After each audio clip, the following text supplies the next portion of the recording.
All right, so next thing here, we've been looking at the Mavs page for a little bit. The Mavericks are hopeful PJ Washington, with a good practice Thursday, can return to the lineup for Friday's home date with New Orleans. Dallas's forthcoming 10-day deal with Moses Brown must be signed by Thursday for Brown to be able to participate fully before, or practice fully before the game. Here's what PJ was doing before he got hurt there. 22.5 points, 12 rebounds, three assists there, 1 block, 1 steal, 43% from 3, 48% from the field. If you haven't been keeping up with the Mavs, aside from, the craziness of the trade, basically their entire team imploded. Like, okay, at least their entire big rotation imploded. Like, everybody went down. Everybody got injured. It's insane, dude. AD came back and he was playing hellacious. I saw the stats he had never been done by him in a quarter before. That's how good he was. He was killing, and he gets hurt. No contact either. He was just hurt. There's an update on AD as well. Powell, I think, has been out for most of the season up to this point. Gafford got a little bit of injury, came back, got injured again. PJ, similar thing. So they're kind of in a weird spot with all their bigs, and it's putting a lot of pressure on some of these other guys to play that they don't really lean on all that much, of course, because they're just Lively also out. They've just been without all their guys. So here's the latest updates on the Mavs. Key date to watch is March 6th. Okay, so when is March 6th? That is exactly 2 weeks from today. Okay, exactly 2 weeks from today.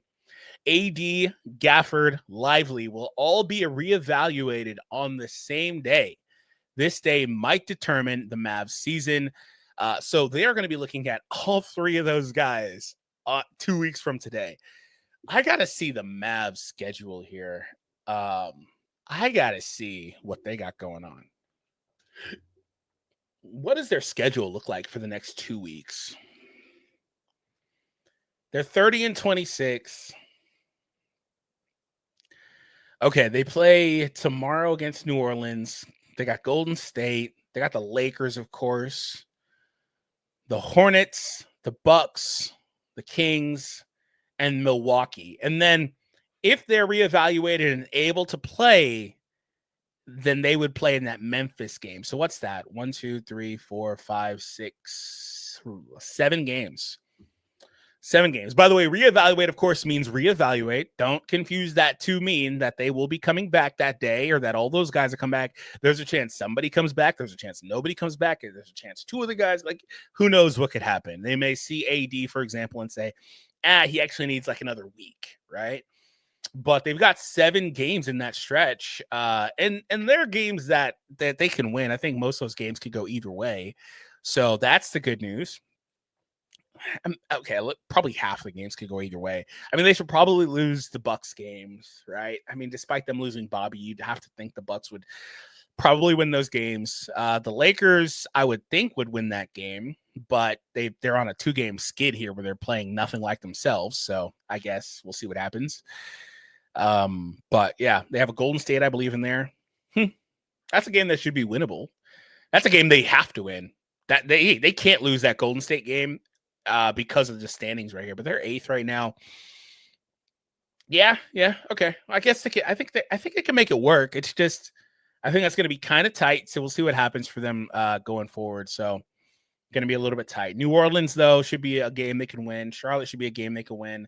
Sacramento is going to be a little bit of a trap game. I think Sacramento's pretty all right now.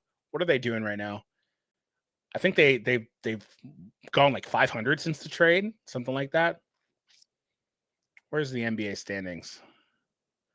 I think they've gone about 500 since the trade. I think that was the last thing I saw on Sacramento. It's a game that, they are 5-5 here. Lost their last game. That's a game they need to win too, because it's still their play-in team. They need to push those teams down and get those wins, win the tiebreakers, all that stuff. But yeah, PJ was also a full participant in practice. He's questionable for tomorrow's game, but that is a great sign. So there was a report a couple of days ago, like I said, that he would be hopeful. They were hopeful that he would be out there to play after a good practice, and he did have that good practice. Powell participated in the non-contact portion of practice, but he's still out. So he's ramping up. If he's doing non-contact, he's ramping up. Lastly, Caleb Martin did some on-court work, but non-contact, but he's trending in the right direction per Jason Kidd. So that's another player that is, again, quote-unquote, trending in the right direction. There's a real chance that they get most of these guys here in the next couple of weeks, which they need. But I will say if their current guys are able to retain health, the guys that are out there playing right now are able to retain health, there's a good chance this team is ready to go, locked and loaded in 2-3 weeks. And that's pretty good, because that's going to take us down the stretch of the season. I mean, you've got about a month after that to really push and see what you guys can do. So I think they can potentially be pretty competitive. So we'll see what happens with that. What do you guys think? Let me get to the chat. Then we'll finally hit the Wemby piece.